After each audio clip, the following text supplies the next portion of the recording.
ஓம் சாந்தி. நமஸ்தே. என்னுடைய பேர் தயாநிதி.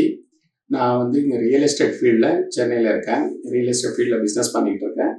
நான் கடந்த ஒரு 12 வருஷமாக இந்த பிரம்மகுமாரிகள் ஸ்பிரிச்சுவல் நாலேஜை நான் ஃபாலோ பண்ணிகிட்டு இருக்கேன்.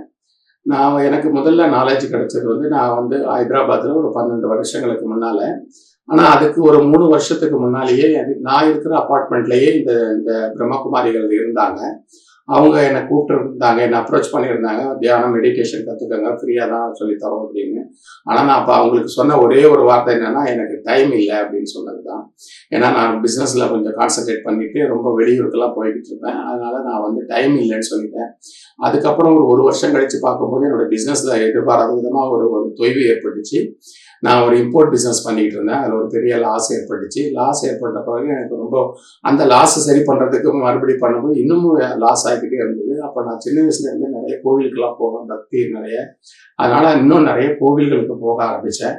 அப்பவும் இன்னும் பிரச்சனைகள் அதிகமாகிட்டே தான் இருந்தது. உடனே அப்போது ஜாதகத்தை போய் பார்க்க போனேன், அஸ்ட்ராலஜரை. அவங்க சொன்னாங்க, உங்களுடைய கிரக நிலை சரியில்லை, பரிகாரங்கள்லாம் சொன்னாங்க. ஒரு ஜோதிடர் இல்லை, நான் 2-3 ஜோதிடரை பார்த்தேன். அவங்க சொன்ன பரிகாரங்கள்லாம் பார்த்தேன். அதுலேயே ஒரு பெரிய பரிகாரம் என்னன்னா, நான் கும்பகோணத்தில் எல்லா நவகிரகத்தையும் நீங்கள் வாரம் ஒரு முறை பூஜை பண்ணணும்னு சொன்னாங்க. ஒரு நவகிரகத்துக்கு ஒவ்வொரு வாரம்.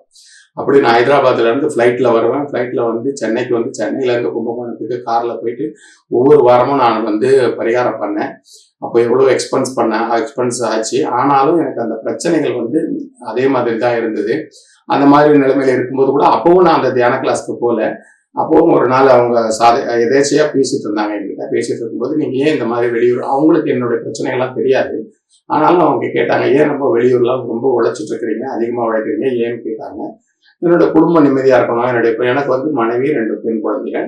அவங்கெல்லாம் ஃபியூச்சரில் நல்லா இருக்கணும். அப்போ என்னுடைய பெண் குழந்தைகள், ஒரு பெண் குழந்தை காலேஜ் படிச்சுட்டு இருந்தாங்க. இன்னொருத்தவங்க ஸ்கூலோட இறுதி படிச்சுட்டு இருந்தாங்க. இன்னொரு பெண் குழந்தை ஒரு ஆரம்ப கல்வி படிச்சுட்டு இருந்தாங்க.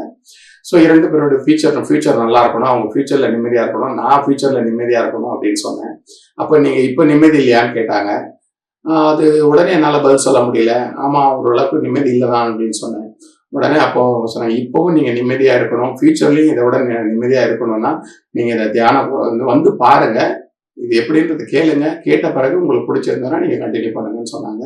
கம்பல் பண்ணலைன்னாங்க. ஆனால் நான் கண்டிப்பாக சரி, அந்த வார்த்தை எனக்கு டச் ஆச்சு.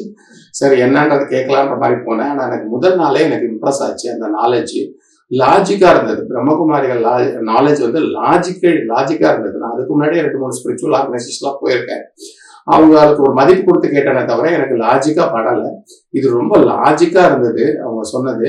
இது நாள் வரைக்கும் நமக்கு தெரியாத ஒரு கான்செப்ட், ஒரு ரொம்ப சின்ன கான்செப்ட் தான். பட் ஆனால் இந்த கான்செப்ட் நம்ம தெரியாமல் இருந்திருக்கிறோம். இதுதான் நம்மளுடைய இங்கே தான் எனக்கு ஒரு வழி. ஆனால் முழுசாக எனக்கு புரியல ஆரம்பத்தில். ஆனால் இங்கே தான் எனக்கு ஒரு வழி கிடைக்குது. இது எனக்கு ஒரு சின்ன வெளிச்சம் தெரிஞ்ச மாதிரி எனக்கு தோணுச்சு, ஒரு ஃபீலிங் ஆச்சு. ஒரு 7 நாள் அவங்க பேசிக் கோர்ஸ் கொடுத்தாங்க. அந்த 7 நாளுக்கு அப்புறமே எனக்கு ஒரு தெளிவு வந்துச்சு. அந்த 8வது நாள் தான் நான் முதல் முறையாக ரொம்ப நாளுக்கு அப்புறம் நிம்மதியாக தூங்கினேன். அப்போதான் எனக்கு ஃபீல் பண்ணேன், இந்த 7 நாள்லேயே ஒரு நாள் நம்ம நிம்மதியாக தூங்க முடியுதுன்னா, இது நல்ல நாலேஜை தெரிஞ்சுக்கிட்டோம் அப்படின்னா நம்மளுடைய பிரச்சனைகளுக்கெல்லாம் வழி கிடைச்சிரும் அப்படிங்கிற எண்ணம் எனக்கு ஏற்பட்டுச்சு. பகவான் எனக்கு கரெக்டான வழியை காமிச்சிருக்கிறாருன்ற எண்ணம் தோணுச்சு. அதுக்கப்புறம் அதனுடைய ஸ்பிரிச்சுவல் நாலேஜை ரெகுலராக ஃபாலோ பண்ண ஆரம்பித்தேன். ஆனால் அவங்க சொன்னதுலேயே எனக்கு ஒன்று தான் என்னால் சாத்தியமே இல்லைன்னு நினச்சேன்.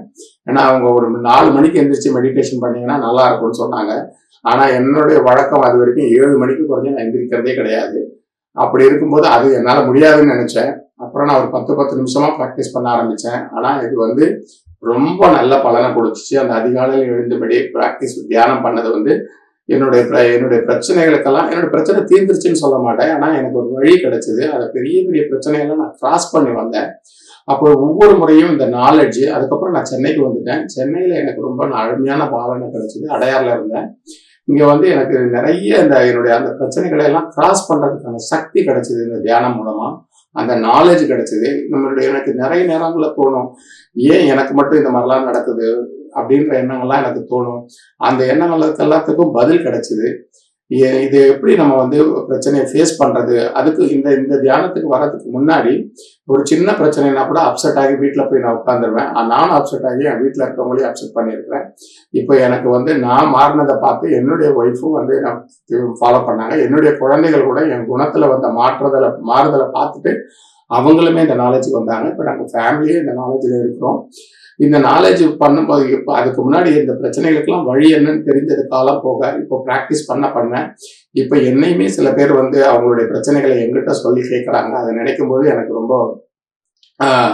ரொம்ப நம்பிக்கையாகவும் இருக்கு. இப்போ வந்து அவருடைய வாழ்க்கைன்னா என்ன, அதனுடைய மீனிங்கை வந்து இந்த பிரம்மகுமாரிகள் நாலேஜ் வந்து ஒரு மீனிங்கே இல்லாமல் நம்ம லைஃப் போயிட்டு இருக்கு, ஏதோ போராடிட்டு இருக்கோம், ஏதோ குடும்பத்துக்காக அப்படின்னு நினைச்சிருக்கோம். அதையும் தாண்டி ஏதோ ஒரு விஷயம் இருக்கு, அதை நம்ம மிஸ் பண்றோம். நான் நினைச்சேன் பிசினஸ் லாஸ் ஆகிறப்போ நினைச்சேன் நம்ம நேர்மையா பிசினஸ் பண்ணோம், நியாயமா இருக்கிறோம், கடவுள் பக்தியோட இருக்கிறோம், அப்போ ஏன் நமக்கு இந்த லாஸ் ஏற்படுது, ஏமாத்துறவங்க எல்லாம் நல்லா இருக்காங்களே, அப்போ இது என்ன அப்படிங்கிற மாதிரி எனக்கு ஒரு குழப்பம் இருந்தது. அந்த குழப்பத்துக்கெல்லாம் இங்க தீர்வு கிடைச்சது.